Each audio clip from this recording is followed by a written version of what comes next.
হরগৌরী বা গঙ্গা যমুনা পদটি ঠিক কবে প্রচলিত হয়েছিল তা জানা যায় না। এই পদে মাছটি যেহেতু একই অঙ্গে দুটি রূপ ধারণ করে, তাই একে হরগৌরী বা গঙ্গা যমুনা বলা হয়। অতীতে জামাই ষষ্ঠীর অন্যতম মাছের পদ হতো কই মাছের হরগৌরী। আজ আমার রান্নাঘরেও তৈরি হচ্ছে কই মাছের হরগৌরী বা গঙ্গা যমুনা পদটি। আমি শুক্লা ব্যানার্জি, আবারও একটা নতুন রেসিপিতে আপনাদের সবাইকে স্বাগত।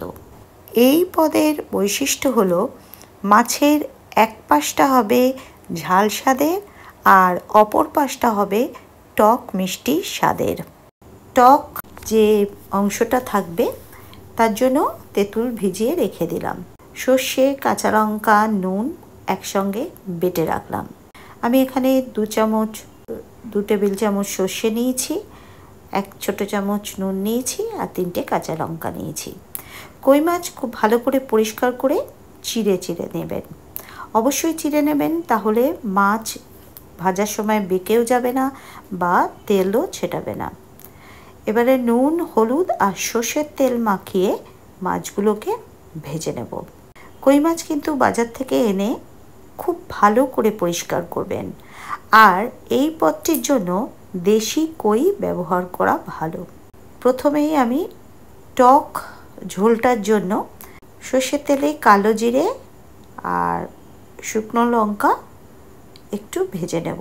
আমি 2টো শুকনো লঙ্কাকে কুচিয়ে তেলে দিয়ে দিলাম। ফোড়ন থেকে একটু সুগন্ধ বেরোলে দিয়ে দিলাম তেঁতুলের কাঠটা, দানা বা খোসাগুলো বাদ দিয়ে দেবেন। তারপরে দিলাম সামান্য জল আর হলুদ। এবার দিলাম 1/2 কাপ চিনি।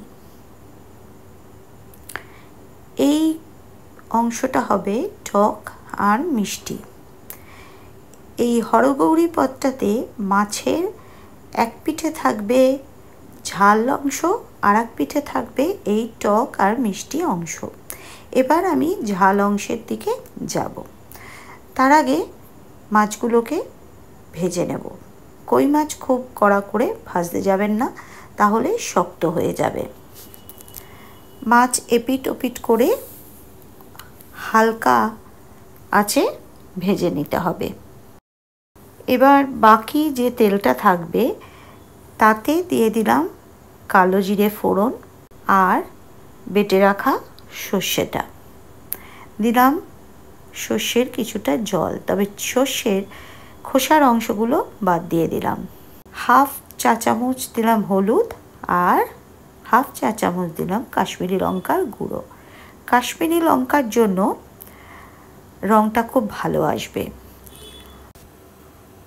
এবার একে একে দিয়ে দিলাম ভেজে রাখা কই মাছগুলো। আর যেহেতু আমি সর্ষে বাটার সময় নুন ব্যবহার করেছিলাম, সেই হেতু কিন্তু এখানে আমি আর নুনের ব্যবহার করলাম না। দিলাম 2টো কাঁচা লঙ্কা। ঝোলটা গা মাখা মাখা হলে কাঁচা সর্ষের তেল ছড়িয়ে নামিয়ে নিতে হবে। এবারে যেই টক চাটনিটা করে রেখেছিলাম সেটার মধ্যে দিয়ে দিলাম কিছুটা ভাজা মশলা। এবার পরিবেশন করার সময় প্রথমে একদম পাত্রের নিচে দেবেন সর্ষের ঝোলটা, তার উপরে দেবেন মাছগুলো একে একে। মাছগুলো খুব সুন্দর করে পর পর সাজিয়ে নিতে হবে। উপর নিচ করে মাছগুলো রাখবেন না, কারণ এখনও রান্নাটার কিছুটা অংশ বাকি আছে। মাছ সাজানো হয়ে গেলে এইবার এই মাছের উপর পিঠে দেবেন টক ঝোলটা।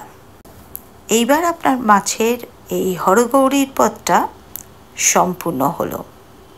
ভিডিওটা শেষ পর্যন্ত দেখে যদি ভালো লেগে থাকে তাহলে ফলো বা সাবস্ক্রাইব করে পাশে থাকতে ভুলবেন না। আর যারা এতক্ষণ সাথে থাকলেন তাদেরকে অসংখ্য ধন্যবাদ।